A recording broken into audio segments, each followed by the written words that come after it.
Vous pouvez accueillir notre maire Frédéric Masquelier, accompagné de Catherine Bréchignac, Anne Coffinier et Arnaud Benedetti.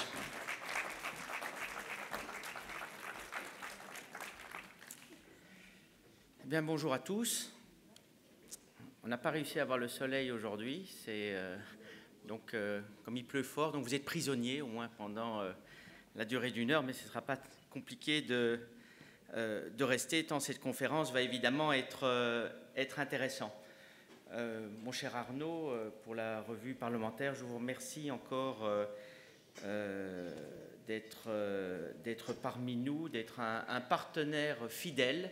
Depuis maintenant, je crois que c'est la deuxième, troisième édition du Printemps des technologies, mais nous en sommes avec la revue parlementaire, près de 5 ans.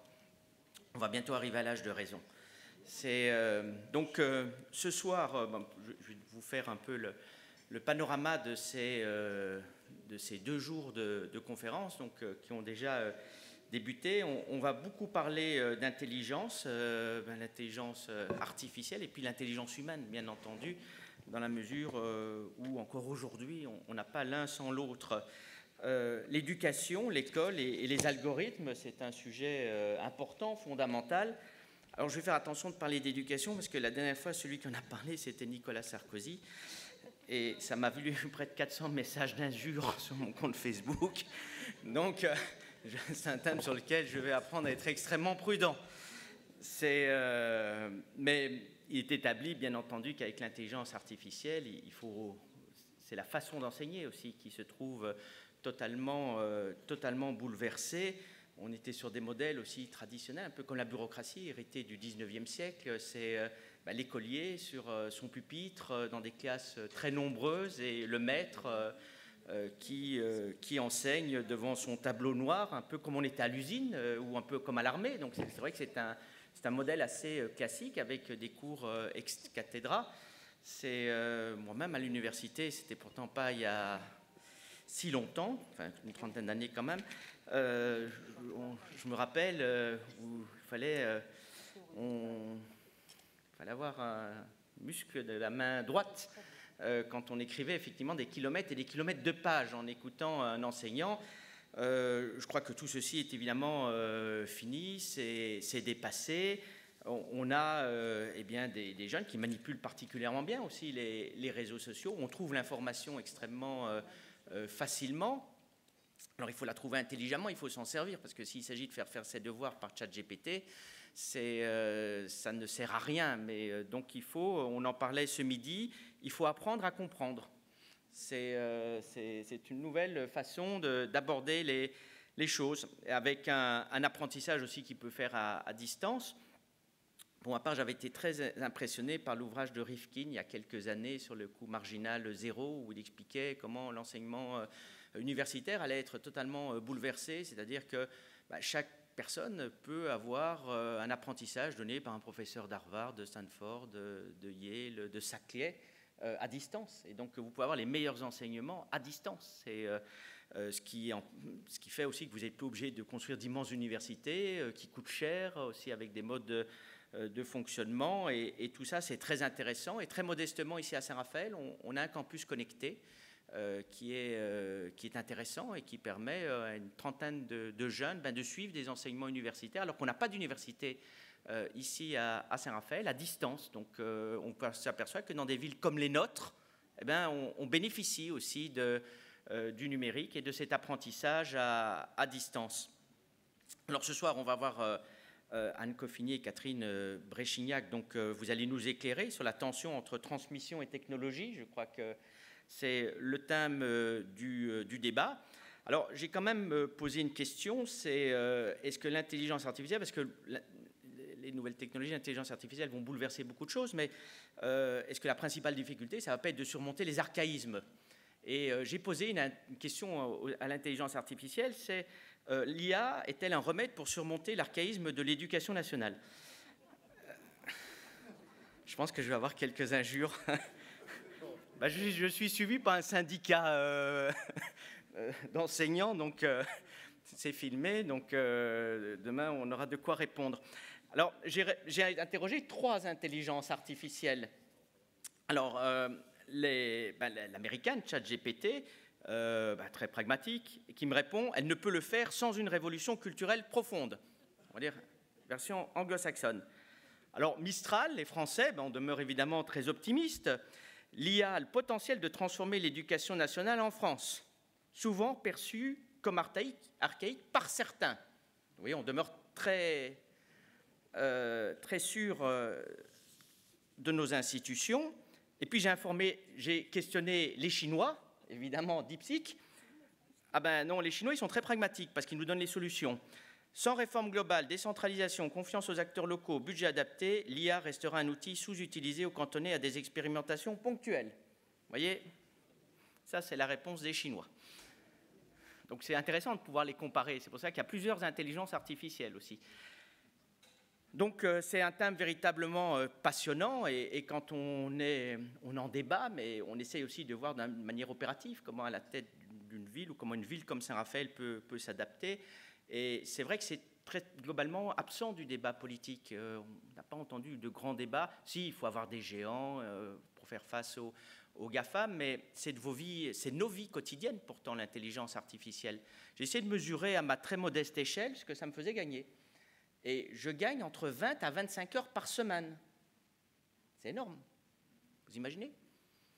On avait eu l'année passée, je crois, Laurent Alexandre, qui nous disait c'est comme si vous avez un collaborateur qui a l'intelligence d'Albert Einstein, qui vous répond en 4 secondes.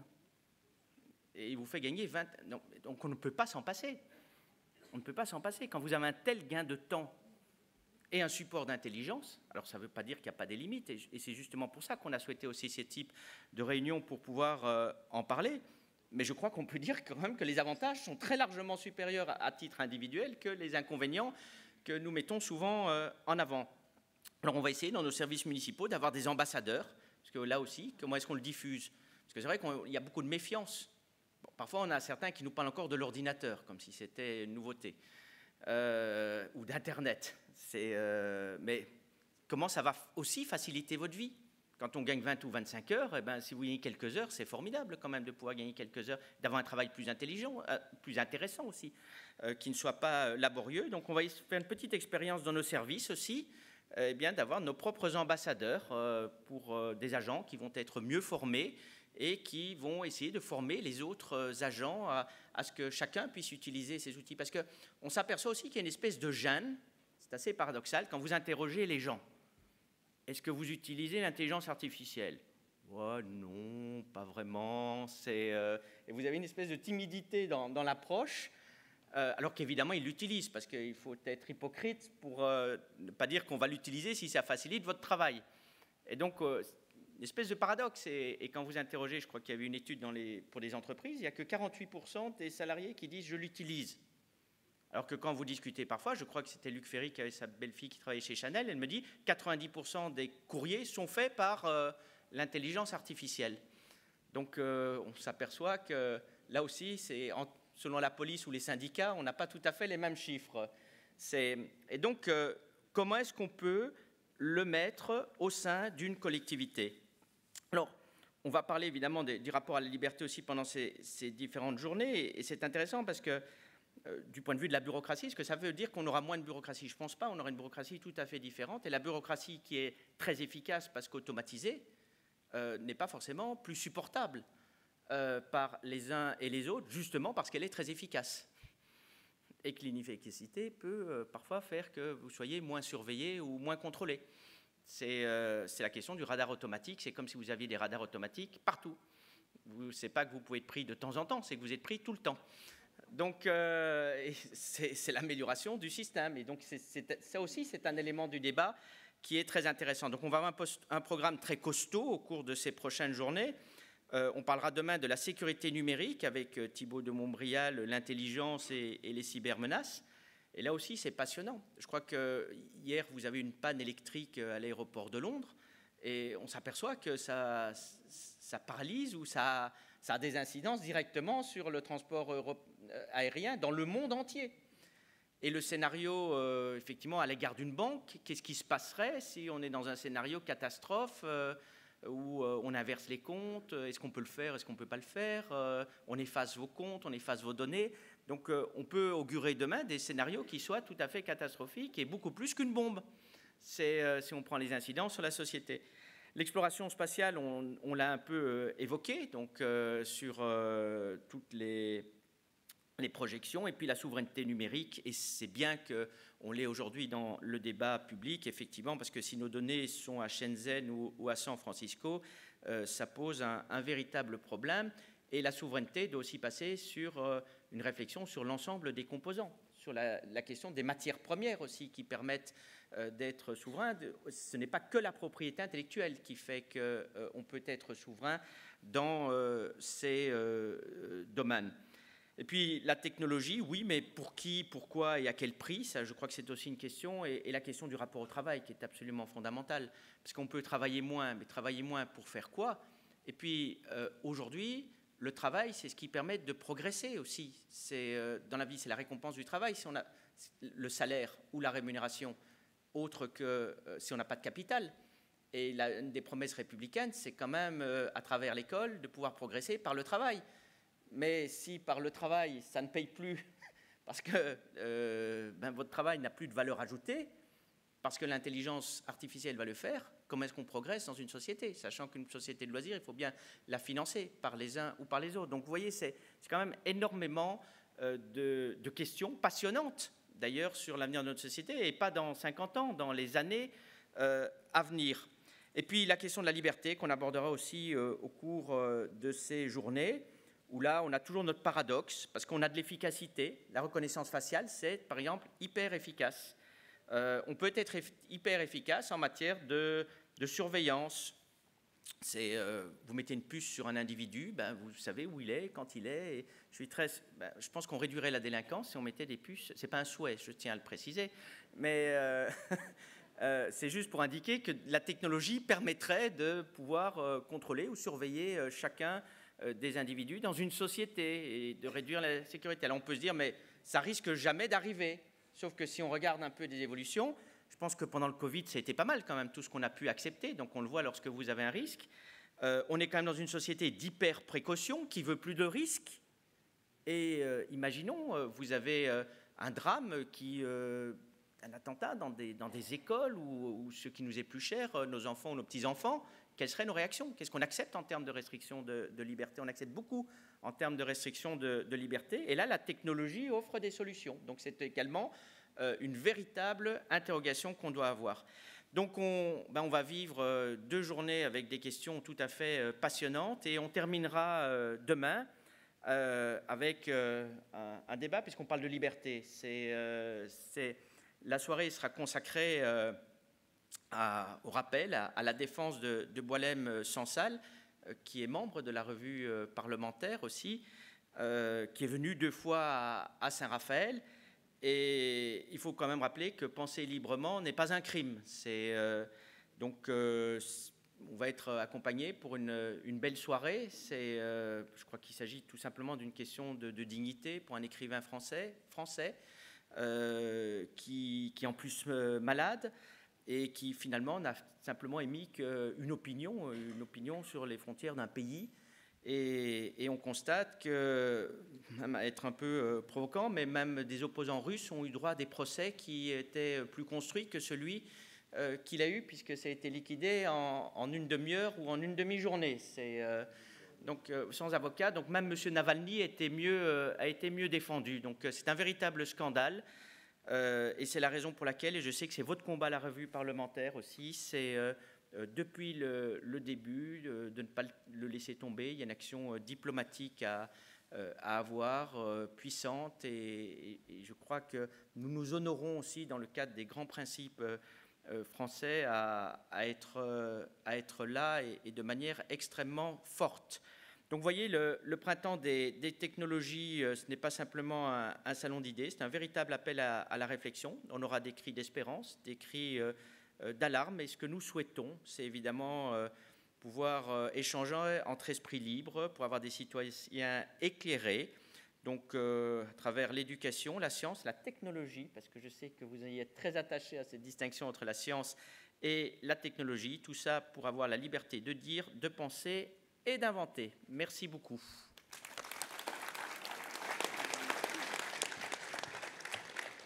Merci, merci Monsieur le maire, merci cher Frédéric Masquelier. Et j'en profite également pour remercier au nom de la revue politique et parlementaire toutes les équipes de Saint-Raphaël qui nous aident à construire ces événements maintenant depuis presque 5 ans, comme vous l'avez rappelé Frédéric. Alors, le sujet qui nous réunit ce soir, l'éducation et la science à l'heure de l'intelligence artificielle. Finalement, l'éducation et la science, ce sont, j'allais dire, 2 domaines qui, jusqu'à présent, ont reposé essentiellement sur l'intelligence humaine dans l'histoire de l'humanité. C'est cette réalité-là à laquelle nous avons été exposés, d'ailleurs pour notre plus grand profit, jusqu'à maintenant, et nous sommes finalement confrontés à une rupture. On verra d'ailleurs si c'est une rupture, ça en tout cas semble être une rupture avec l'intelligence artificielle, l'apprentissage d'un côté avec l'éducation, la connaissance de l'autre avec la science. Ce sont les 2 sujets que nous allons aborder ce soir. Alors avec 2 personnalités, la première juste à côté de moi, à ma droite, qui est une habituée de Saint-Raphaël, elle est présidente du comité scientifique de la revue politique et parlementaire. Elle a été 2 fois, elle a été directrice générale et présidente du CNRS, ce qui est une première et la seule fois d'ailleurs dans l'histoire du CNRS, avoir occupé à quelques années de distance cette fonction de patronne de la recherche française, Catherine Bréchignac, qui est une physicienne, et je tiens à préciser qu'elle est physicienne, parce qu'elle considère que c'est son métier, c'est sa vocation de base, et qui est également secrétaire perpétuelle de l'Académie des sciences, et qui a publié plusieurs ouvrages. Son dernier ouvrage ne concerne pas la science, il concerne un sujet qui, j'en suis sûr, intéressera beaucoup d'entre vous, qui est sur la force des racines. C'est important aussi de savoir d'où on vient pour mieux parfois se projeter. Juste à côté d'elle, à sa droite, alors là aussi, une personnalité très atypique, comme l'est d'ailleurs Catherine Bréchignac, Anne Coffinier, que vous pouvez peut-être voir de temps à autre sur les écrans, notamment sur la chaîne CNews, entre autres. Anne Coffinier est énarque, elle est normalienne, elle est originellement diplomate, mais elle a choisi une autre voie depuis maintenant un certain nombre d'années. Sa vocation, c'est l'éducation. Elle est fondatrice de la fondation Kéros pour l'innovation éducative, une fondation qui est abritée par l'Institut de France. Et elle nous dira là aussi aujourd'hui comment cette question de l'intelligence artificielle doit être abordée dans la sphère éducative. Peut-être une première question très générale pour l'une et l'autre, en fonction de vos domaines, mais je sais que de toute façon, l'une s'intéresse à l'éducation, mais elle s'intéresse aussi à la science, l'autre s'intéresse à la science, elle s'intéresse forcément à l'éducation. En quoi, tout simplement une question très basique, en quoi l'intelligence artificielle constitue une rupture dans l'histoire de l'humanité, dans l'histoire de la connaissance et dans l'histoire de l'éducation? Catherine Bréchignac peut-être, et Anne Coffinier ensuite. Ça marche automatiquement? C'est parfait. Bonsoir à tous. Merci pour votre discours, monsieur le maire. Parce que justement, à propos de cette rupture, ça m'a amusé vos 3 discours par les robots conversationnels. Et ça répond à la question d'Arnaud, c'est-à-dire, est-ce que c'est vraiment une rupture? Alors là, on voit que dans les trois explications de l'intelligence artificielle par les 3 robots conversationnels différents, l'un le chinois, l'américain et l'européen, si je puis dire, les réponses sont différentes parce que ce qu'on a mis dans leur mémoire est différent. Finalement, ça veut dire simplement que le robot va répéter ce qu'on lui a dit. Ça, c'est un premier point qu'il faut bien savoir. Et deuxièmement, et donc évidemment les Chinois ne pensent pas comme les Américains, qui ne pensent pas comme les Européens. Et ce qui fait la richesse de l'humanité, c'est cette diversité de pensée. Un peu tout le monde crie que c'est extraordinaire la biodiversité, personne ne parle de la diversité de pensée. Mais la diversité de pensée, c'est ce qui nous fait marcher, c'est indispensable. Donc en fait, d'avoir ces 3 réponses différentes, moi ça me réjouit d'un côté, et je me dis tiens, il y a quand même un côté humain derrière. Le deuxième volet qui fait réfléchir à est-ce que c'est une rupture, aussi extraordinaire et qui nous tombe du ciel, pas du tout, parce que ce n'est pas ce genre de choses qui nous tombent du ciel. Donc, ce n'est pas ça. Et ce qu'il faut savoir quand on pense à l'intelligence artificielle, c'est que l'intelligence artificielle, comme son nom ne l'indique pas, ne réfléchit pas. Ne réfléchit pas. Et ce que le robot conversationnel va vous dire, c'est vous qui allez lui donner du sens. Ce n'est pas le robot lui-même qui va vous donner du sens, c'est vous qui, en l'entendant, avec votre cerveau, qui peut comprendre alors que lui ne comprend pas, c'est parce que vous l'entendez et que vous l'interprétez par votre cerveau que vous allez comprendre. Donc, quand même, l'humain joue un rôle fondamental là-dedans. Et donc, il ne faut pas se faire diriger par des robots qui vont vous imposer des choses que vous avez mis dans la mémoire, et deuxièmement, qui ne comprend absolument pas. Et de plus, il faut aussi savoir qu'on a beaucoup d'humains qui sont un peu comme des ChatGPT, qui vous répètent exactement ce que le voisin a dit. Donc, bon. Donc, je dirais qu'il faut faire extrêmement attention. Quand on dit c'est une rupture, oui, ça va nous changer de notre façon d'être, ça nous change toute la technologie avec laquelle on travaille, mais c'est une rupture que je mets comme les autres qu'on a vécues, à savoir l'arrivée de l'électricité, etc. Et donc, il faut toujours raison garder, la raison c'est fondamental, et se dire que le robot n'est pas quelqu'un, c'est un robot qui ne comprend pas. Donc vous nous dites que c'est une rupture, mais c'est une rupture qui reste dépendante de l'homme, encore. On est loin des visions dystopiques qui peuvent parfois exister quand on parle d'intelligence artificielle. Anne Coffinier. Alors, je prendrai un tout petit peu le contre-pied, si j'ose. Ben c'est fait pour, hein. On fait exprès. Hein. On fait exprès, parce qu'il faut bien s'amuser un peu. Non, pour moi, c'est quand même une rupture. Effectivement, il ne s'agit pas d'intelligence, et ce mot nous met sur une fausse piste. Ce n'est pas une intelligence, puisque la machine ne pense pas. Et c'est tout le problème. Elle pioche dans des bases immenses, et à partir de là, elle construit quelque chose. Et là où c'est génial, c'est qu'elle arrive à reconstituer le langage naturel de l'homme. Et c'est ça qui est inouï. Mais la machine ne pense pas, et surtout, on dit que c'est très débattu. Peut-être qu'un jour, il y aura une intelligence artificielle, ce qu'on appelle forte, c'est-à-dire avec des émotions et une conscience. Mais aujourd'hui, la machine n'a pas d'émotion, pas de conscience. Et ce qui est fascinant pour nous, c'est qu'elle arrive à créer, parce qu'il y a une créativité qui est évidente, sans émotion et sans conscience. Alors pour l'acte créatif, ça nous perturbe quand même, cette idée-là. Pour moi, c'est une transformation majeure. Alors, si je me remets plutôt à la fois sur le terrain éducatif et plus largement sur le terrain un peu éthique et civilisationnel, notamment par rapport à la question du travail, de la réflexion, de ce que c'est que penser et de la mémoire. Ce que je constate, c'est qu'on est déjà dans une grande crise anthropologique de l'élève. L'élève, aujourd'hui, il est très, très déstabilisé, il est très démotivé. Il est comme écrasé par l'obsolescence de tout, par la crise économique permanente, par le fait que les métiers disparaissent avant même qu'on ait eu le temps de les apprendre, par le fait que les parents leur disent qu'il faut travailler, en réalité, ils se retrouvent au chômage ou pressurisés ou mis à la poubelle à 55 ans arrivés. Donc les enfants qui ne sont pas stupides réfléchissent à ça, et le fameux mythe du travail, avec ça tu auras de bons diplômes, un bon métier, tu seras serein, heureux et respecté, ils n'y croient pas. Donc on a déjà un élève qui est dans cet état d'esprit-là. Et là-dessus lui arrive la révolution de l'intelligence artificielle. Par-dessus ça. Et là, il se dit, je suis en train d'apprendre des trucs que mon petit robot va me dire très très bien, beaucoup mieux, beaucoup plus rapidement que moi. Pourquoi je suis en train d'apprendre ça? Et il est complètement démobilisé. Il ne voit vraiment plus qu'est-ce qu'il doit faire.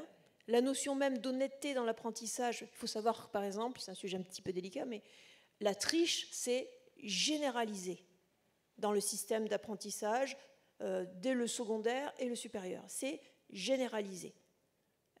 Donc vous voyez le rapport éthique, le rapport à l'honnêteté, le rapport au travail personnel, cette note c'est ma note, c'est mon effort, ça a presque disparu. Plus la possibilité de tricher, plus la possibilité de se faire aider par un petit robot, donc la notion même de c'est mon mérite Et donc j'ai gagné ça, je suis fière de ce que j'ai fait, j'ai la joie de cet apprentissage, cette notion-là est en train de disparaître. Donc la méritocratie, donc toute la base du socle républicain classique. Donc c'est quand même abyssal comme différence. Sur la question de la mémoire c'est un muscle, je dis ça, je ne sais pas si c'est un muscle, mais enfin la mémoire, sûrement pas, mais enfin on dit souvent comme expression, la mémoire ça s'entraîne, pour faire simple. Et si vous mettez rien dedans, si vous ne l'entraînez pas, elle est de plus en plus faible. Or la pensée, la capacité à réfléchir, elle s'assoit sur la mémoire, votre mémoire, pas une mémoire externe, pas une mémoire d'un disque dur externe qui est ChatGPT. Donc si vous nourrissez plus votre pensée, personnellement, si vous m'enduquez plus, si vous digérez pas de la poésie, de la littérature, de l'histoire, vous personnellement, avec ce travail d'appropriation, d'assimilation, comme si vous digériez, vous voyez quelque chose de très physiologique, eh bien en réalité, il y a toute une partie de créativité de pensée qui va mourir. Donc pour moi, je dis quelques exemples d'éléments, à ce titre-là, c'est quand même un véritable séisme, me semble-t-il. Alors je crois que Catherine Brechignac veut répondre. Je veux répondre à ce que vous venez de dire. Et en fait, je partage complètement ce que vous avez dit sur la mémoire. C'est même encore pire que ça. C'est-à-dire que ce que vous avez en mémoire, d'abord, tout d'abord, vous ne pouvez pas effacer ce que vous avez mis dans votre mémoire. Vous pouvez effacer ce que vous avez mis dans la mémoire de l'ordinateur. Je vais cliquer. Mais vous ne pouvez pas effacer ce que vous avez mis dans votre mémoire. Ça change fondamentalement l'homme du robot. Alors, bon. Et autre chose, c'est que ce que vous mettez en mémoire, vous le mettez depuis votre toute petite enfance. Donc l'éducation de la petite enfance est indispensable. Ça, c'est fondamental. Ensuite, la mémoire, évidemment, augmente. Et il y a 2 points. Le premier, c'est que quand vous réfléchissez, ce que vous avez en mémoire est important, mais c'est presque moins important dans un certain sens, parce que vous pouvez aussi aller piocher dans la mémoire du robot. Mais ce qui est très important, c'est quand vous ne réfléchissez pas, quand vous avez de l'intuition, quand c'est votre subconscient qui vous fait parler. Parce que quand vous réfléchissez, ça passe par le circuit du conscient. Quand vous ne réfléchissez pas, ça passe directement par le subconscient. Et quand vous ne réfléchissez pas, vous marchez sans réfléchir, vous pouvez marcher et parler, etc. Donc votre subconscient, c'est extrêmement important. Et votre subconscient, lui, alors, il ne se rapporte qu'à la mémoire. Donc il sort du subconscient comme ça, tout ce qui vous y a mis. Alors si vous n'avez rien mis, alors évidemment, ça donne un peu des zombies. Et si vous avez mis des choses fausses, c'est pareil. Donc c'est là où il faut absolument apprendre, et c'est le rôle de ce que vous faites d'ailleurs, c'est le rôle d'apprendre aux enfants à non seulement utiliser leur mémoire, mais pour l'outil mémoire de l'humain, avec celui de ce qu'on appelle l'intelligence artificielle, qui est un horrible mot pour ce que ça veut dire. J'ai une question que je vous pose à toutes les deux. Est-ce qu'il n'y a pas un risque, qui est d'ailleurs pointé par un certain nombre d'observateurs, que finalement l'intelligence artificielle, qui constitue, quoi qu'on en dise, quand même une rupture par rapport à ce que l'on a connu par le passé, finalement ne suscite pas des divisions encore plus fortes dans la société? Je m'explique très rapidement, c'est-à-dire qu'il y aura ceux qui sauront utiliser l'intelligence artificielle tout en finalement conservant une formation, une culture, des modes d'apprentissage qui sont classiques, et puis ceux qui n'auront pas eu cette chance de disposer de ces modes d'apprentissage classiques, notamment, que l'on trouve notamment dans les grandes écoles, entre autres, mais en France plus particulièrement, qui savent par contre aussi utiliser l'intelligence artificielle. Est-ce que l'un des risques auxquels nous sommes confrontés, c'est que l'intelligence artificielle ne crée pas plus encore d'inégalités qu'il n'en existe? Ah si, ça va créer beaucoup plus d'inégalités. Tout d'abord par ce qui semble évident, c'est-à-dire que l'homme est quand même un peu paresseux, donc s'il y a une machine qui va faire son travail, il ne va pas le faire, et du coup, il va se décharger complètement sur du robot. Et comme on l'a vu, c'est pas lui qui va être le créateur, donc c'est très embêtant. Donc ça, c'est un premier point. L'autre point aussi, alors toujours pour repenser la rupture, je trouve que la très grande rupture que l'homme a vécue, c'est quand même au niveau de la philosophie des Grecs, quand Platon a vraiment séparé la mythologie de la philosophie. Il a séparé le rêve de la réalité, il a séparé l'imaginaire du réel, et après Aristote, il a mis la logique. Et là, ça a quand même été notre grande révolution de pensée humaine. Alors maintenant, on se trouve, si on veut dire, sur une révolution de pensée technologique. Donc c'est vrai, mais quand même, c'est des phases qui sont importantes. Et la phase du robot artificiel, de notre intelligence artificielle, va être très importante. Il va falloir qu'on la digère comme on a su digérer la première phase. Anne, sur la question des inégalités. Oui, alors en complément, ce qui me paraît quand même assez impressionnant, c'est qu'on risque d'aboutir à une sorte d'inversion de la hiérarchie sociale. C'est-à-dire que beaucoup de métiers qui sont aujourd'hui valorisés, considérés comme une bonne réussite, vont disparaître. Je pense à un métier comme, je sais pas, comptable ou radiologue, ou ces métiers vont disparaître purement et simplement. Et des métiers qui aujourd'hui sont sous-valorisés, qui sont souvent des métiers qui étaient exercés par des religieux et des religieuses avant, des métiers du soin, comme par exemple l'enseignant, le soignant. Bon.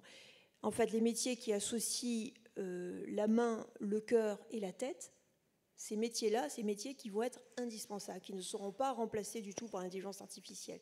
Donc je pense qu'on va assister à une bascule sociale étonnante, et d'ailleurs assez juste de mon point de vue, où les gens qui prennent soin des autres, les gens qui font des choses avec leurs mains de manière aussi très fine, et ben ces gens-là, ils vont reprendre le haut du pavé. Et il y a des catégories complètes. Bon, il y a des études assez sérieuses qui disent que d'ici 10 ans, il y aura 70% des métiers qu'on connaît qui seront inexistants. Donc ça veut dire qu'il y a des gens qui sont en train d'apprendre des métiers, il y a la plupart des gens qui sont en train d'apprendre des métiers qui vont littéralement disparaître. Les traducteurs, par exemple, peuvent arrêter les études tout de suite. Enfin, c'est pas possible, quoi. Alors c'est quand même choquant, on n'a jamais connu ça depuis assez longtemps, d'être en train d'apprendre quelque chose. Enfin, je sais, vous voyez, c'est très perturbant quand même sur la hiérarchie que ça veut dire. Voilà. Et alors, donc ça crée forcément, ça renouvelle complètement la question des inégalités. Et ensuite, il y a une deuxième chose qui me paraît assez saisissante, c'est qu'on a l'idée un peu idéaliste, un peu utopiste, qu'on pourrait quand même être critique ou piloter ou réguler ou apporter un supplément d'âme des résultats de l'intelligence artificielle. Mais ce n'est même pas toujours vrai. Il y a la fameuse expérience du diagnostic. Vous allez voir un médecin pour avoir un diagnostic médical. Eh bien, il est prouvé que dans la plupart des cas, comme de trop souvent de cas, eh bien, le médecin va donner un moins bon diagnostic que l'intelligence artificielle. Et si le médecin se fait aider par l'intelligence artificielle et qu'il la corrige, qu'il met un peu son expérience et son supplément d'âme, eh bien, il diminue la qualité du diagnostic posé par l'intelligence artificielle. Donc, vous voyez, ça, c'est très perturbant. On se dit, alors qu'à quoi on sert, quoi. En fait, on dégrade même ce qu'apporte l'intelligence artificielle. Donc, ça veut dire qu'il va falloir repenser complètement le propre de l'homme. C'est une question radicale. C'est le propre de l'homme. On a des questions anthropologiques, on va avoir de grosses questions éthiques, ça je sais que vous y êtes très sensible, Catherine, et il y a des questions qui sont proprement ontologiques. Le propre de l'homme. Quel est le propre de l'homme face à cette machine qui va être meilleure que lui sur 70% de son champ actuel d'action? Alors, on est sur la question qui est essentielle, c'est la question de l'impact. L'impact finalement de l'intelligence artificielle, de ce processus tout à fait nouveau sur tout un ensemble d'activités. Vous êtes scientifique, Catherine Bréchignac. Quel est l'impact de l'intelligence artificielle aujourd'hui sur la science, sur le développement des connaissances, mais aussi sur les métiers scientifiques? Est-ce que ce que vient de décrire Anne Coffinier peut avoir un impact sur les métiers scientifiques? Allez, je vais jusqu'au bout de ma question. Est-ce que finalement l'intelligence artificielle, à un certain moment donné de développement, peut remplacer le scientifique, au moins dans un certain nombre de disciplines? Est-ce que c'est envisageable ou pas? Oui. Enfin, il est absolument clair que quand j'ai commencé à faire de la recherche, ça n'avait rien à voir avec quelqu'un qui l'a fait aujourd'hui. C'est évident. C'est plus du tout le même métier. Ça, vous avez raison. Donc il a fallu s'adapter. Il faut changer de métier continuellement, si je puis dire. Alors quand on est dans le bain de l'intelligence artificielle et qu'on arrive à suivre le continu, bah, ma foi, on progresse continuellement. Quand on arrête, alors c'est une rupture. Donc ça, c'est clair. Mais alors, au niveau des connaissances scientifiques et de la science, le problème est un tout petit, enfin, est assez complexe. Tout d'abord, je pense que en ce qui concerne les sciences qui sont, je dirais, un peu conceptuelles, comme le physicien, enfin, la physicienne que je suis, c'est-à-dire que le physicien, c'est celui qui vérifie si les lois de la nature sont bien vérifiées. Alors les lois de la nature, elles se fichent complètement de l'intelligence artificielle. Hein. Donc, et celui qui vérifie, ma foi, bon, alors l'intelligence artificielle peut le faire, mais c'est quand même important, l'impact est moins grand. Donc, tant qu'on a de la science qui est hypothético-déductive, c'est-à-dire vous faites une hypothèse, vous avez un raisonnement, vous avez une conclusion, vous rebouclez, etc., oui, l'intelligence artificielle peut nous aider, mais ce n'est pas le vrai moteur, parce que la personne qui pose la question, c'est quand même le scientifique lui-même. Donc, oui, ça peut jouer un rôle important, mais ce n'est pas nécessairement le vrai moteur. Alors, quand on commence à atteindre des systèmes, alors dans l'hypothético-déductif, je mets aussi le quantique, hein, c'est-à-dire au lieu d'avoir une cause et un effet, vous avez une cause et une probabilité. Mais c'est pareil, vous trimballez les probabilités, quand vous savez faire, il n'y a pas de problème. Quand vous arrivez à quelque chose où plusieurs causes vont arriver à un effet, ou plusieurs causes vont arriver à plusieurs effets, c'est le cas, par exemple, du climat. Vous avez de multiples causes qui vous donnent un effet. Alors là, la question est compliquée parce qu'on ne sait plus le résoudre de manière analytique.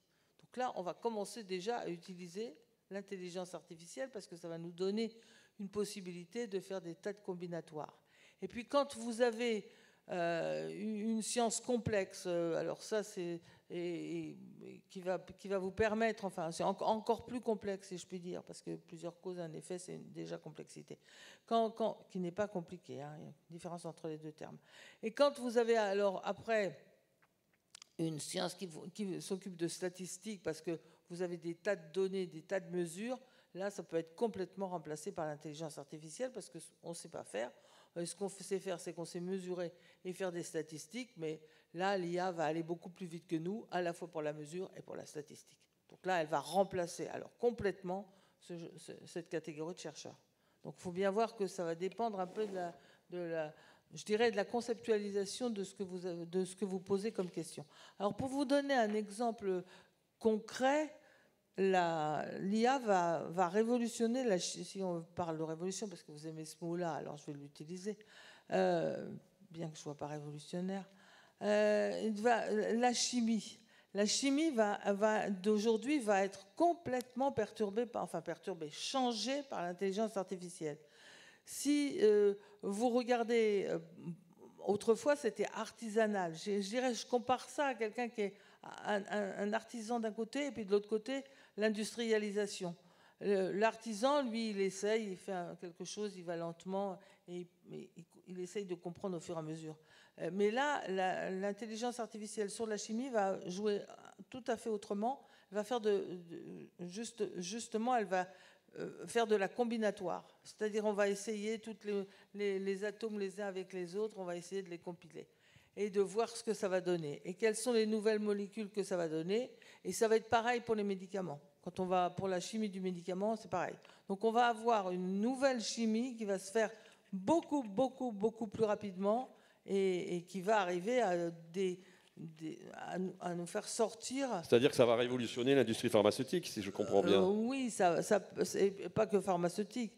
Par exemple, vous prenez, je vais vous donner un exemple encore plus complet, c'est les PFAS. Tout le monde a entendu parler des PFAS. Pas forcément, hein, Catherine. Mais si, on dit que c'est dangereux, tout ça passait dans tous les réseaux sociaux. Bon, d'accord. Qu'est-ce que c'est qu'un PFAS?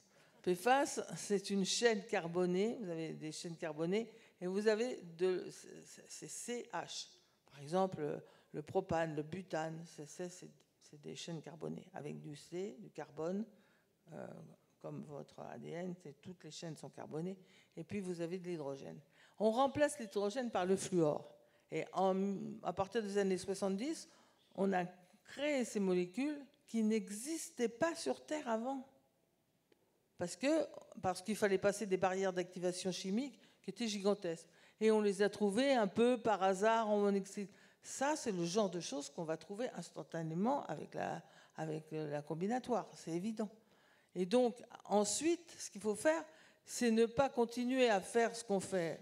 C'est-à-dire se dire, je vais utiliser ces molécules parce que c'est extraordinaire, ça va me faire que quand je vais mettre un œuf dans la poêle à frire, il ne va pas brûler parce qu'il y aura justement quelque chose qui empêchera de coller, etc. Bon, des choses tout à fait pratiques, dont vous utilisez toujours des PFAS.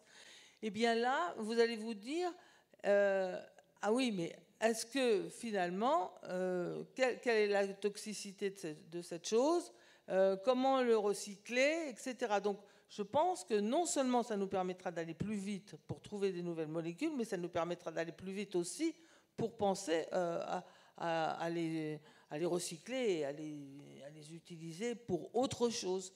C'est-à-dire qu'en fait, il va falloir utiliser cette propriété de l'IA non seulement pour trouver des choses nouvelles et se dire « Ah, j'ai plus rien à faire, j'ai qu'à me laisser porter », mais aussi pouvoir se dire comment je vais recycler. Parce que le gros problème de l'humanité aujourd'hui, c'est le recyclage. Donc on voit bien, en tout cas, l'impact, vous l'avez parfaitement décrit, de l'intelligence artificielle, à la fois sur le progrès des connaissances, mais aussi sur un certain nombre de métiers scientifiques. Alors, quid de l'éducation aujourd'hui? Quels sont les impacts de l'intelligence artificielle sur l'éducation? Et comment utiliser l'intelligence artificielle de manière intelligente, si je puis me permettre? Juste sur une illustration scientifique, comme je vous avais promis, je ne dirai rien sur la science, mais j'ai une idée. Un des exemples qu'on donne le plus frappant de l'accélération complète et de la disparition de certains métiers, presque, c'est le métier de séquenceur. Vous savez, ceux qui font les séquences d'ADN du génome. Avant, ça prenait des lustres pour sortir un morceau Et maintenant, ça va à une vitesse astronomique. Donc ce métier, je ne sais pas s'il a disparu, mais enfin, c'est plus du tout la même affaire qu'avant. Voilà. Là, quand même, et donc ça ouvre des perspectives incroyables de connaissance du génome. Donc ça, je trouve que c'est assez simple comme exemple, et c'est effrayant quoi, dans la perspective. Alors, la question, c'était quoi? L'éducation. L'éducation et IA. Ah oui. Quels sont les impacts aujourd'hui de l'IA sur l'éducation, les impacts potentiels, et comment on peut justement utiliser, c'est-à-dire pertinemment, l'intelligence artificielle? Alors, tout à l'heure, c'est un sujet évidemment complexe. Hein. La première chose que je voudrais dire, c'est que aujourd'hui, la plupart des gens sont dans un état de grande peur dans le milieu éducatif face à l'IA. Il n'y a pas tant d'enthousiasme que ça. Je vois, parce que dans le cadre de mon institution, on fait des formations à l'IA. Je me suis dit, tout le monde va sauter dessus, on a des très bons spécialistes. Pas du tout. Ils ont peur. Les professeurs ont peur qu'on leur prenne leur travail. Les parents ont peur que les enfants ne travaillent plus et qu'ils se servent de l'IA pour tout faire. Et les parents ont peur qu'ils ne soient pas capables de vérifier que c'est encore le travail de leur enfant et ce n'est pas celui du petit robot. Donc c'est quand même la peur qui domine. C'est la première chose que je voulais dire. Ensuite, il y a plusieurs aspects. Sur la pédagogie des professeurs, on est vraiment à l'aube de voir ce qu'on peut en faire, mais il y a une chose qui est certaine, c'est que l'IA va permettre d'individualiser les progressions. Un enfant, par exemple, qui est en train de faire des maths, il bute sur une difficulté, l'IA est capable de voir qu'il bute là-dessus et lui sortir 10 exercices pile là-dessus. Un autre qui a compris, l'IA va détecter qu'il a compris, va lui faire passer tout de suite à des exercices plus compliqués. Donc ça permet d'éviter un des problèmes majeurs de l'éducation collective depuis, on va dire, essentiellement depuis la fin du XVIIIe siècle, parce qu'il faut bien voir qu'un des génies de l'histoire de l'humanité, c'est que très longtemps, l'éducation était complètement individualisée. On se moquait complètement des âges, on mélangeait des gens qui avaient des âges tout à fait différents, et fondamentalement, on faisait travailler les gens les uns à leur rythme, les uns à côté des autres. On n'avait pas l'idée très industrielle de faire travailler tout le monde en même temps. Ça, c'est arrivé avec une forme de massification, c'est arrivé assez tard, avec les frères des écoles chrétiennes, puis après l'école républicaine. Et c'est un gros problème parce que ça induit le fait que le professeur travaille pour le ventre mou de la classe, pour ce fameux groupe classe, cet élève moyen qui n'existe jamais. Donc les meilleurs élèves deviennent des cancres tellement qu'ils s'ennuient. Les moins bons élèves, ils se sentent humiliés parce qu'ils ne comprennent rien. Et donc en fait, la structure même de cet enseignement collectif est vraiment très défectueuse. Mais comme l'éducation est très idéologisée, on considère que c'est très important de mettre tout le monde de manière hétérogène dans une même classe et que c'est aussi une aventure politique que cette classe, alors on n'y renonce pas, mais pourtant c'est vraiment pas optimal en termes d'apprentissage. Donc je vais faire ma petite parenthèse historique pour dire qu'avec l'IA, on peut peut-être résoudre une partie de ce problème. C'est-à-dire mettre des gens dans la même classe, mais qui pourtant auront des progressions assez variées grâce à l'adaptation des exercices. Il y a un site internet qui fait ça depuis très longtemps, c'est Khan Academy, je ne sais pas si vous connaissez ce site, et ça fait longtemps qu'ils font ça. Et ça permet vraiment d'adapter les exercices à la réalité de votre niveau. Donc ça, c'est l'aspect positif que je vois. Mais il y aura beaucoup de freins, parce qu'en France, les professeurs ne savent pas gérer la diversité de niveaux, ils ne savent pas gérer l'hétérogénéité des progressions et des vitesses, et c'est même idéologiquement un problème pour eux. Parce que par égalitarisme à la française, on va dire. L'autre chose que ça va vraiment changer, là on est dans la pédagogie et puis dans l'attitude des professeurs, il va falloir qu'on revienne à vraiment un fondement de l'éducation qu'on a un peu perdu de vue, c'est que l'école est là pour apprendre à penser. Ça paraît bête, hein ? Elle est là pour apprendre à penser.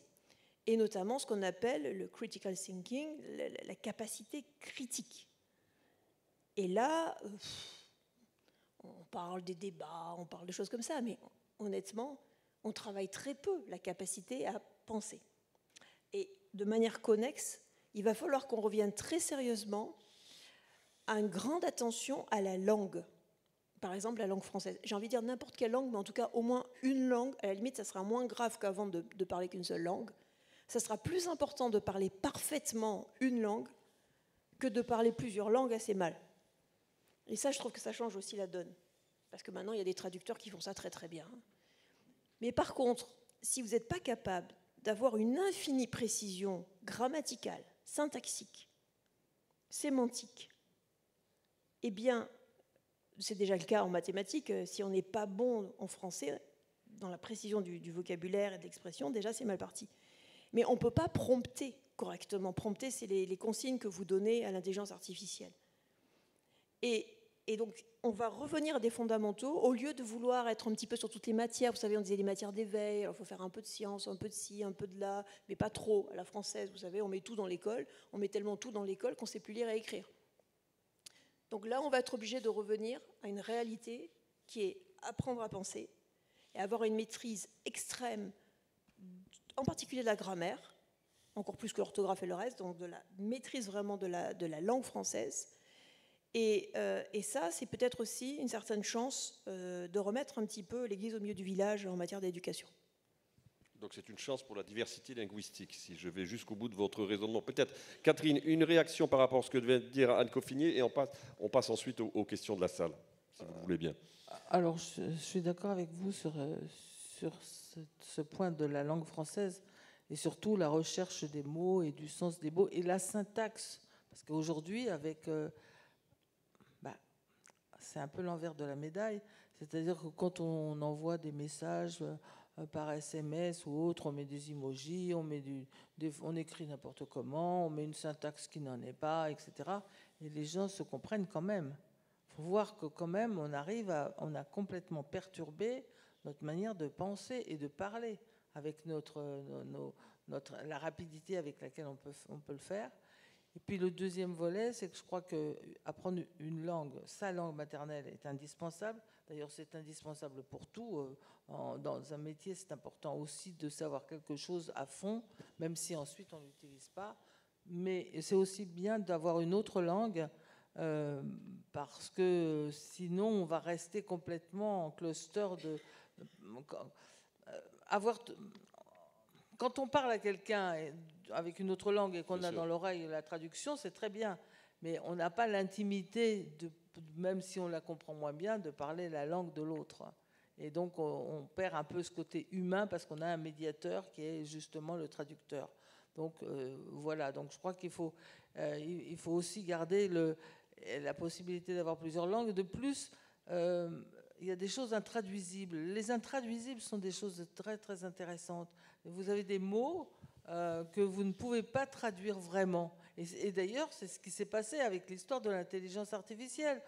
Quand John McCarthy, en 1955, il a sorti dans un colloque le mot intelligence artificielle, il l'a dit en anglais d'ailleurs, parce que lui, il était anglais. Le mot intelligence en anglais ne veut pas dire clever.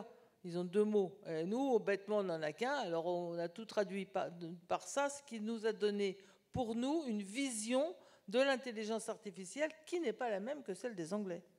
Donc, en fait, la langue est quand même quelque chose d'extraordinairement important. Je crois qu'il faut garder sa langue, il faut la connaître très à fond. Vous avez raison, mais il faut savoir aussi utiliser les petits passe-partout, j'utilise des SMS.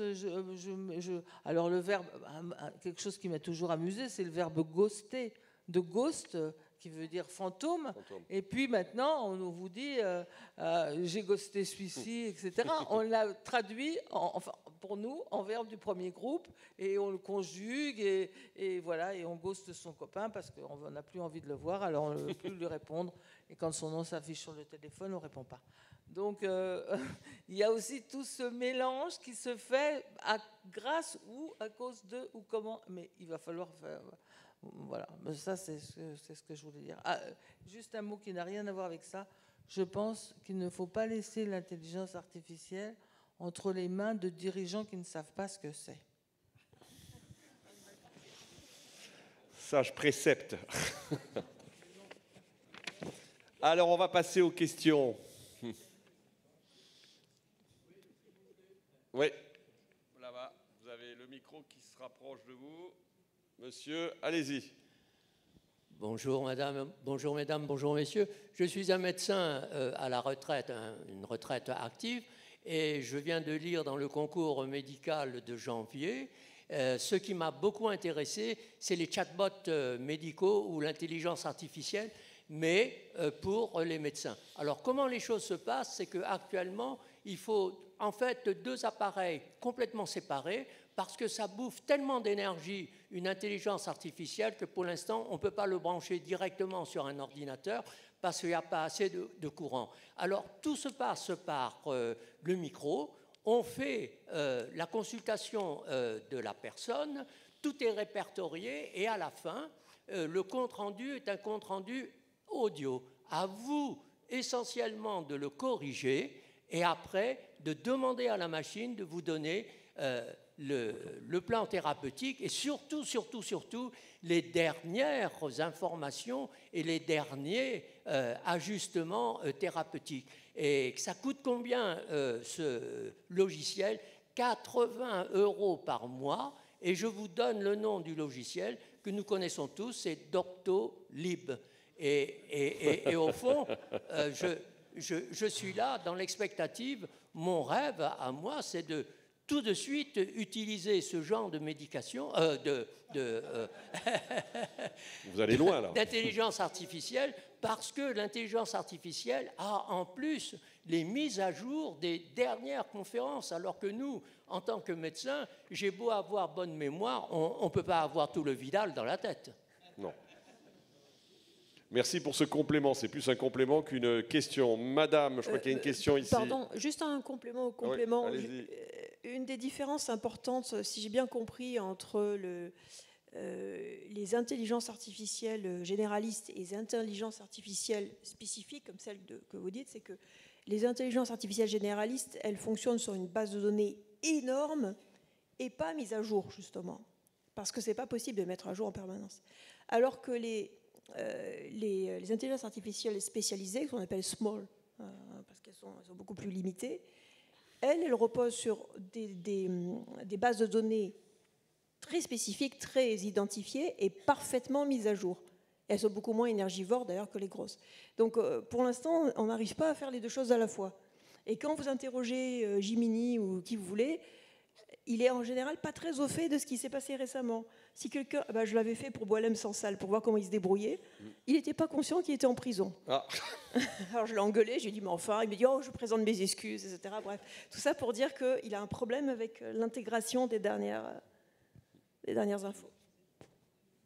Madame. Oui, bonjour, bonsoir, merci pour vos allocutions. Je partage complètement votre avis concernant l'esprit critique dans l'éducation nationale et je me demande si du coup les programmes et le temps alloué à certaines disciplines n'est pas justement en contradiction avec la possibilité donnée aux élèves d'exercer leur esprit critique. Je pense tout simplement à la SVT par exemple, pour laquelle le nombre d'heures de TP, où on exerce son raisonnement hypothéto-déductif, et puis bon, où on peut entraîner son esprit critique, là, il a beaucoup diminué au profit d'autres matières. Voilà, c'est un exemple, mais il y en a certainement d'autres. Voilà. Catherine.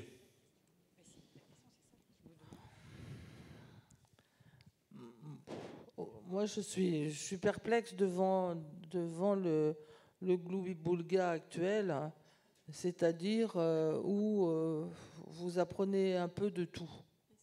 C'est très mauvais. Ça vous donne une soupe informe, comme une soupe, quoi, mais avec même des grumeaux même. Et donc, je pense qu'il faut vraiment reprendre au niveau éducatif des bases solides. Et puis, à côté de ça, vous pouvez avoir une culture un peu générale, c'est indispensable. Donc, mais quand même, il faut que la base soit la langue parlée, c'est indispensable. Les mathématiques, c'est un langage aussi qui est indispensable. Apprendre de la science, mais et surtout apprendre la chronologie dans le temps. Quand vous voyez les gosses aujourd'hui, tout le monde aujourd'hui, comme vous avez du chat GPT, ils vous remettent tout à n'importe quel endroit, et les dates, les gens n'ont plus du tout, même les adultes, n'ont plus du tout idée de la répartition. Enfin, il y en a, je ne sais plus, c'était un truc, mais c'est réel, je ne sais plus, ils croyaient que Nefertiti, c'était une maîtresse de Napoléon. Enfin, si vous voulez, vous en arrivez à des choses incroyables, quoi. Les gens n'arrivent plus à voir la chronologie dans la tête. C'est un peu pour ça aussi que j'ai écrit La force de nos racines, parce que nos racines, elles sont très ancrées dans l'évolution de la pensée, et il faut garder donc. Et l'histoire n'est pas une succession de dates comme certains historiens le pensent. C'est une histoire de peuple. Les peuples, c'est l'humanité. Donc je pense qu'il faut pas à l'école apprendre tout et essayer de tout apprendre aux enfants. D'ailleurs, l'école, ça doit être de l'instruction et pas nécessairement de l'éducation. Question. Monsieur.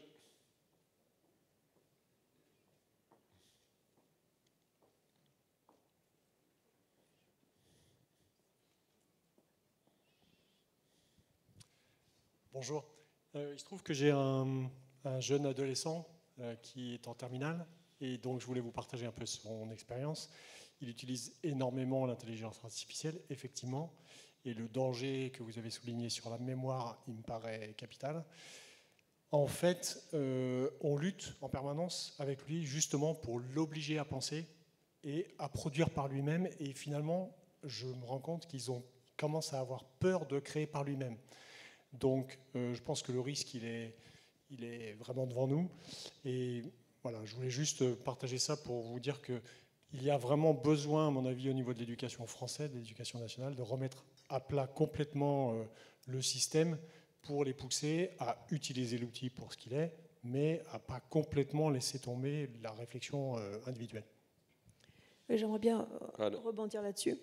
C'est très important ce point que vous avez relevé.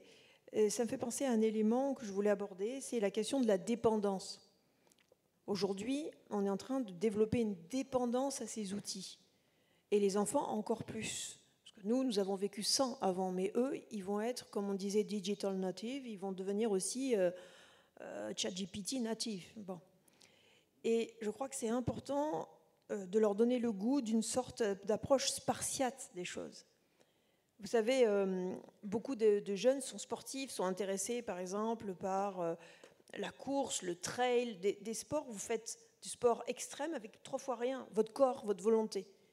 Et ça serait intéressant de leur expliquer qu'il faut aussi être capable de faire avec 3 fois rien, c'est-à-dire rien, une feuille de papier, un stylo, rien. Et ça, c'est vraiment enthousiasmant. C'est beaucoup plus intéressant que d'aller pomper à droite, à gauche. Et il faut aussi se mettre dans une perspective, ça peut les motiver, c'est un peu imaginaire si vous voulez, mais à mon avis c'est important, une perspective aussi de crise, de guerre. Regardez ce qu'on fait par exemple en matière de défense. On travaille sur des GPS sans satellite. GPS par exemple embarqués dans des, enfin c'est pas des GPS justement, des éléments de navigation embarqués dans des tanks sans aucune connexion satellitaire. Donc c'est des systèmes de gyroscope. Bon, qui fonctionne sur, je ne sais pas très bien comment ça fonctionne, mais enfin le but c'est d'être capable de se débrouiller lorsqu'on n'a plus aucune connexion, plus aucun signal radar, etc. Et c'est la préoccupation, une des préoccupations importantes de l'armée actuellement, parce qu'on sait très bien, on l'a bien vu avec par exemple l'Ukraine, selon que vous tournez ou pas Starlink du bon côté, ça ne fait plus du tout la même guerre. Donc cet état d'esprit, je pense qu'il peut séduire des jeunes. C'est de la même manière qu'il y a un peu un courant survivaliste chez les jeunes, vous voyez, être capable de se débrouiller avec 3 fois rien. Revenir un peu à un esprit spartiate. Qu'est-ce que je suis capable de faire? Quand on est en prépa, moi j'étais à Louis-le-Grand en Hippocagne, en Cagne, avant de rentrer à Ulm, il y avait quand même quelque chose qui était séduisant, c'est ce qu'on nous appelait les cols. Donc vous avez 1 heure, vous êtes avec une feuille blanche, on vous donne un sujet de l'espace, comme on dit. Vous êtes là, mais qu'est-ce que j'ai fait au bon Dieu pour avoir ça? Et il faut tirer quelque chose de votre malheureuse cervelle, mais il faut vous débrouiller, quoi. Et c'est enthousiasmant. Voilà. Alors parfois c'est pas brillant, et ça se voit, mais c'est enthousiasmant. Et c'est sortir du confort d'être gavé de toutes sortes de choses. Et je pense qu'on peut leur en donner le goût, de la même manière qu'on peut donner le goût d'aller camper dans la forêt ou marcher ou dormir à la belle étoile, et c'est extraordinaire, ou se baigner, voilà, tout simplement, au lieu d'aller chercher midi à 14h, des choses toutes simples. Je pense qu'on peut donner ce goût intellectuel d'une expérience extrême qui est de faire juste appel à ces petits neurones. Et ça, on peut le cultiver. Une question, je crois, là-bas. Il y a un point que nous avons trouvé important dans l'éducation, c'est également le manque de concentration, la difficulté qu'ont les élèves à se concentrer. C'est un vrai sujet, ça, oui. Alors, en particulier dans les prépas, quand on leur donne des cols, ils ont du mal à se concentrer pendant 1 heure pour faire un devoir, etc. Et le fait d'accéder immédiatement, tout de suite, en 5 secondes, à une réponse, je pense que ça n'entraîne pas la concentration à chercher des réponses ou des explications, etc. Vous pensez que la concentration aussi souffre de ce phénomène? La question de la concentration et de l'addiction aussi d'ailleurs aux écrans qui explique parfois aussi le manque de concentration. Oui, on perd. C'est ce que venait de dire Anne, le fait que vous ne vous entraînez pas vous fait perdre votre capacité. Évidemment, si vous ne vous entraînez pas à marcher, vous n'allez plus savoir marcher. Si vous n'entraînez pas à courir, pareil, etc. Si vous n'entretenez pas votre cerveau, vous allez aussi devenir un légume. Alors, dans le fait de cette concentration, le problème aujourd'hui est catastrophique parce que vous avez tout est par petit, vous pouvez pas avoir quelque chose de plus de 2-3 minutes. Toutes les petites histoires doivent être très rapides. Les flashs, vous avez le flash, vous devez dire quelque chose. Vous ne prenez plus le temps de réfléchir et de vous concentrer pendant un certain temps, si je puis dire, pendant un temps suffisamment long. Et même si c'est pour arriver à quelque chose qui n'est pas d'un intérêt phénoménal, Au moins, vous avez absolument entraîné votre concentration personnelle pour réussir ce que vous avez à faire. Et quand vous en avez besoin, vous l'avez. Mais sinon, vous allez complètement perdre le fait d'être toujours... c'est comme du pointillisme, quoi. Peut-être un élément complémentaire. Il y a la question de la concentration, il y a aussi la question du jeu. C'est-à-dire qu'on a voulu que l'école soit très ludique. Alors il faut toujours que ce soit sympathique, il faut qu'il y ait des encouragements, il faut aussi qu'il y ait des étapes. Au lieu de vous dire résolvez tel problème, débrouillez-vous, maintenant on va vous dire toutes les étapes, comme si vous ne pouviez pas vous-même les restituer. Donc il y a une sorte de manière de vouloir tenir absolument par la main les gens. De la même manière, on veut que tout soit très gradué. Et l'idée, c'est toujours qu'il n'y ait pas d'effort. Mais en fait, l'effort, le seul moyen d'apprendre à faire l'effort, c'est de faire des efforts, justement. Plus on vous facilite la vie, moins vous apprenez à faire des efforts, et plus chaque effort est compliqué. Quand vous regardez la vie des gens du passé, il y a certaines personnes, nombreuses d'ailleurs, qui sont débrouillées à apprendre une langue en lisant un livre. C'est tombé sur un livre quelque part, ils se sont battus avec le livre, parfois un bout de dictionnaire, encore pas toujours, et à force de le triturer dans tous les sens, ils ont fini par apprendre la langue. Et nous, maintenant, il faut que tout soit bien arrangé, dans le bon ordre, pas d'effort, pas plus de 3 minutes, vous voyez. Donc là aussi, il faut qu'on se fasse plus confiance, il faut aussi qu'on fasse plus confiance à nos enfants et qu'on pousse la longueur. Bon, il y a des activités qui sont très bien, il y en a plein, mais notamment la musique. La musique, c'est quand même pour la concentration et l'effort. C'est quand même, quand vous faites un morceau, vous ne pouvez pas vous arrêter au bout de 2 minutes en disant c'est fini. Enfin, il faut aller jusqu'au bout, quoi. Voilà, donc, malheureusement, on est dans une société de la consommation, on est dans une société de la publicité, on est une société qui achète, je ne sais plus qui avait dit ça à l'époque, notre espace de cervelle disponible. Oui. Et tout est fait globalement pour créer des addictions de toute nature, nous bombarder de choses dans tous les sens. Et donc, il y a une conspiration volontaire ou pas, j'en sais rien, mais il y a une conspiration contre l'intériorité. Et ce qu'il faut essayer de préserver avant tout, c'est la capacité d'une sorte de calme intérieur pour développer une pensée et un effort dans la durée. C'est donc garder la mémoire, garder le sens de la durée, du long terme, garder le sens du silence intérieur et de l'effort. C'est très facho comme programme, mais c'est à peu près ça. En fait, c'est le goût de l'effort. Le goût de l'effort. Le goût de l'effort et éviter de céder à l'immédiateté en permanence, ce qui est très important. Voilà. Écoutez, je crois qu'on peut les applaudir et remercier à la fois Catherine Bréchignac et Anne Coffinier. Et je vous donne donc rendez-vous à demain pour la reprise de cette 3e édition du Printemps des technologies. Et nous aurons une conférence à partir de 11h